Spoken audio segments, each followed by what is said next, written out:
Середина февраля, зима идет на убыль. Самое холодное время года. Однако жизнь не замирала, и в этом мы сможем убедиться, познакомившись с некоторыми событиями, приходящимися на эту неделю, от произошедших 2 века назад до совсем недавних. Наш рассказ мы начнем о временах давно минувших. 11 февраля 1814 года жители самого отдаленного города Вологодской губернии Усть-Сысольска встречали необычных гостей – 100 военнопленных солдат наполеоновской армии. Зачем их загнали так далеко, бог весть. В Усть-Сысольске их уже ждали.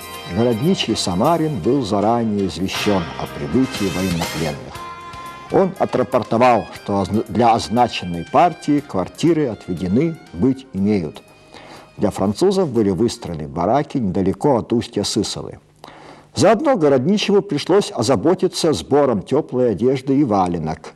Пленные прибыли грязными, оборванными, без теплых вещей. Многие болели, так что единственному городскому медику пришлось заняться их лечением. Усилия городских властей дали свои результаты. Все французы остались живы и здоровы и быстро освоились с местной жизнью. Пробыли они в Усть-Сысольске недолго. Через несколько месяцев после окончания войны французов отпустили по домам. Для Усть-Сысольска это был первый случай посещения города такой большой группой иностранцев. Просвещенное городское общество впервые услышало иностранную речь.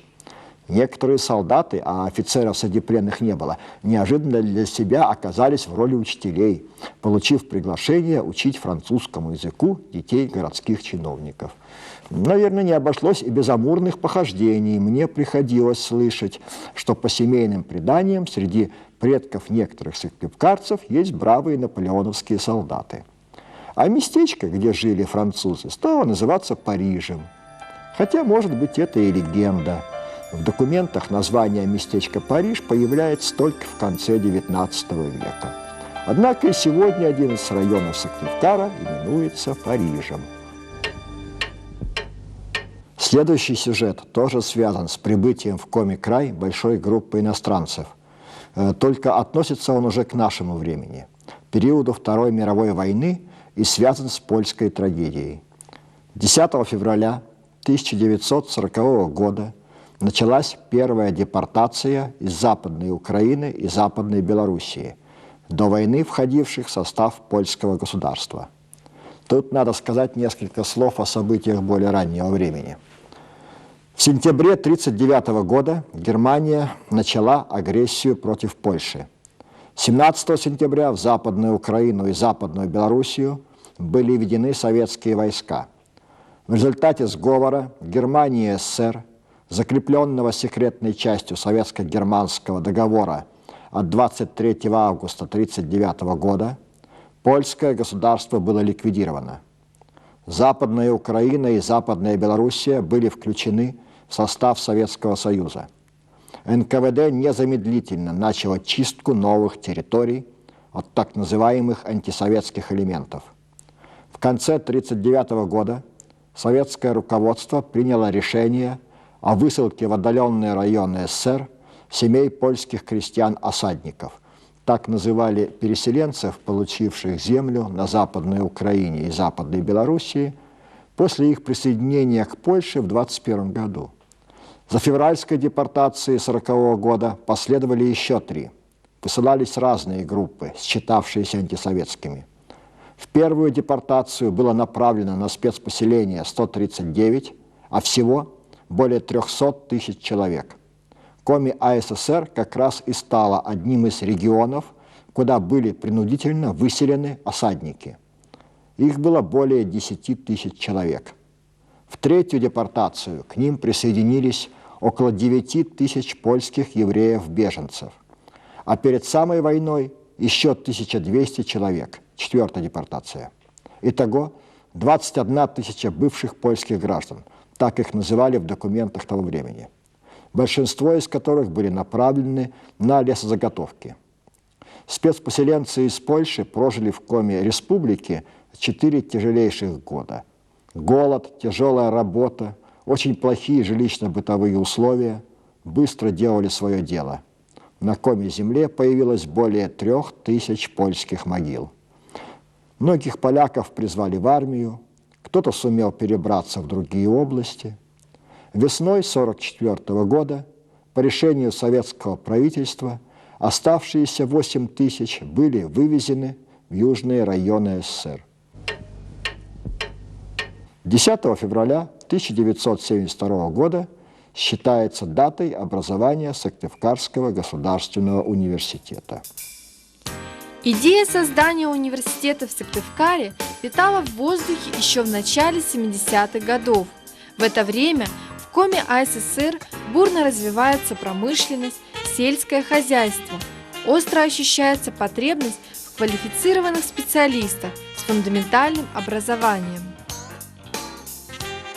О том, с чего начиналась история университета, нам поведала Валентина Александровна Витязева, первый ректор Сыктывкарского государственного университета, в обстановке ректорского кабинета 70-х годов, который воссоздан в Музее истории просвещения Коми края.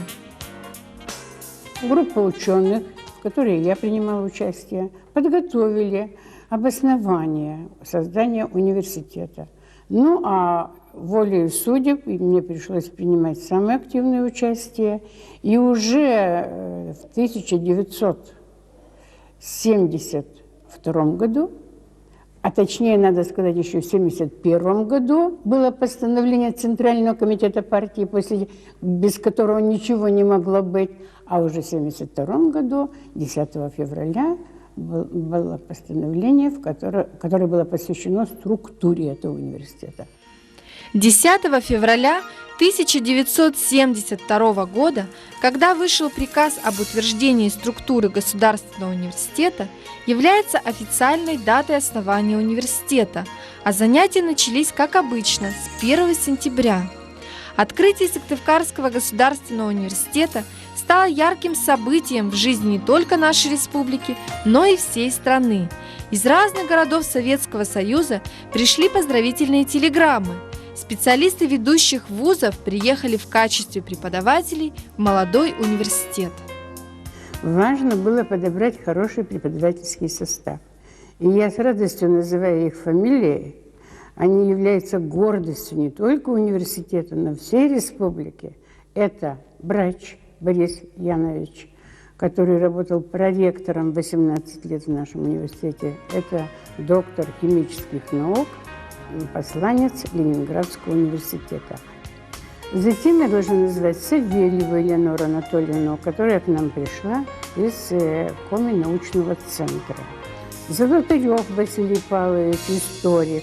Интересно, что все 30 лет работает у нас, начиная с декана, и выучил своего сына в качестве историка, доктор исторических наук сын, и отец, и сын.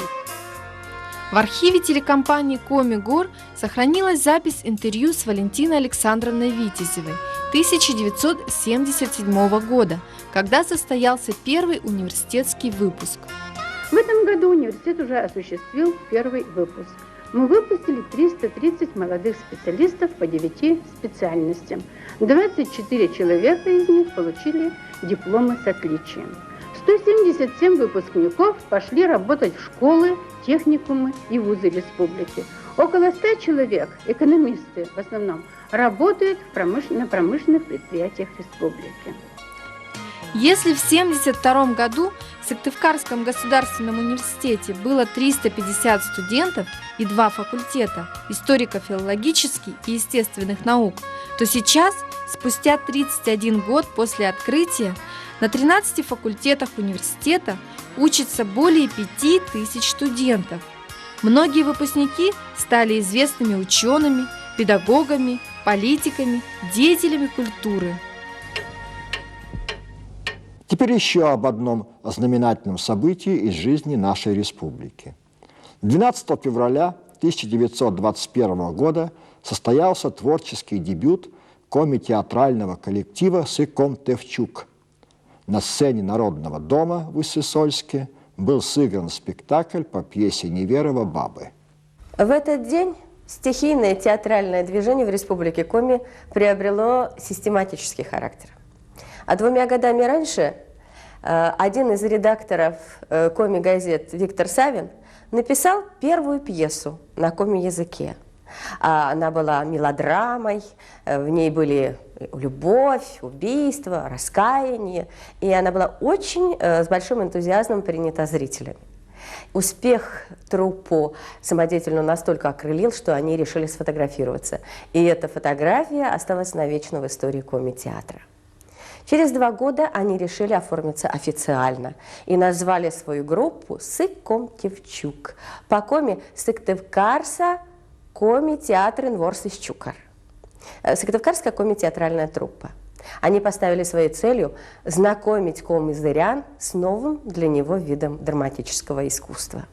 Они много гастролировали. Они приезжали в село, в деревню, оповещали пацанов, те, народ, и через какое-то время полная изба набивалась зрителями, которые с восторгом смотрели невиданное до этого времени зрелище. И в конце не хотели расходиться, и поэтому вместе с артистами начинали петь русские коми-народные песни, танцевать, и чаще всего это происходило под балалайку Виктора Савина, который с ней никогда не расставался. Но театроведы считают, что любой театральный организм, если в него не вдохнуть новую идею, проживает приблизительно 7-8 лет. Так случилось и с группой «Сыкомтевчук».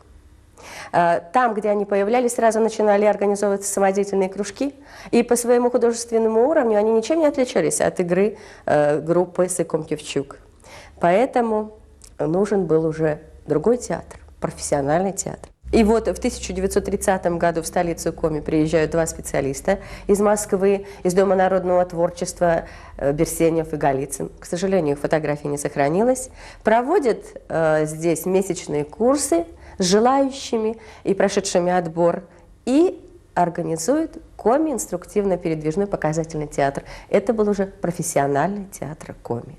И так соединяются сразу 3 понятия вместе. Виктор Савин, Сыкомтевчук, профессиональный театр коми. И еще о некоторых событиях этой недели. 13 и 14 февраля 1929 года в Сыктывкаре прошла демонстрация немого, разумеется, черно-белого фильма «Охота и оленеводство в области Коми». Это был один из первых, вообще если не первый, документальный кинофильм о Коми крае. 16 февраля 1815 года по старому стилю в Вологде родился Павел Иванович Савваитов, ученый, языковед, историк, археолог, этнограф. Павел Иванович был профессором философии в Вологодской духовной семинарии. В 1842 году переехал в Петербург. Сначала там преподавал в семинарии, затем был правителем дел ученого комитета Министерства народного просвещения. В 1873 году был избран членом-корреспондентом Императорской Санкт-Петербургской академии наук. Еще работая в Вологде, Савваитов заинтересовался языком и культурой коми-народа, стал собирать материалы по коми-языку и совершил поездку в Коми-край. Именно ему принадлежит заслуга публикации памятников древнепермской письменности, азбуки, составленной Стефаном Пермским. Итогом его многообразных трудов стали изданные в 1850 году «Грамматика зырянского языка» и «Зырянско-русский» и «Русско-зырянский словарь». Эти работы ученого были очень высоко оценены. За них он получил Демидовскую премию.